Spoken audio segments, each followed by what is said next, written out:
মানুষের জীবনে সবচেয়ে কষ্ট দেয় টাকা। কারণ আপনার যদি টাকা থাকে তাহলে আপনি চাইলে সুখ কিনে নিতে পারবেন। যদি আপনার টাকা না থাকে তাহলে আপনি সুখ কীভাবে কিনবেন? ধরেন আপনার মন খারাপ, আপনার কাছে টাকা আছে, আপনি কোথাও ঘুরতে গেলেন, আপনার মনটা ভালো হয়ে যাবে। তারপর ধরেন যে আজকে আপনার ভালো কিছু খেতে মন চাইছে, আপনি মন চাইলে ভালো একটা রেস্টুরেন্টে যেয়ে ভালো কিছু খেতে পারবেন, কিন্তু আপনার টাকা থাকতে হবে।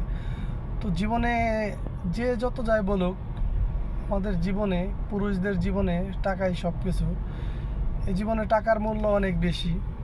তো আপনি যদি আপনার প্রিয় মানুষটাকে খুশি করতে চান, সেখানেও টাকার প্রয়োজন। কারণ আপনি প্রিয় মানুষটি খুশি করতে গেলে তাকে নিয়ে আপনার কোথাও ঘুরতে যেতে হবে, তো ঘুরতে গেলেও তো টাকা লাগবে। তো এই জীবনটায় আসলে এই টাকার প্রয়োজন অনেক। তো অনেক টাকা কামাও, জীবনের সুখ এমনি চলে আসবে।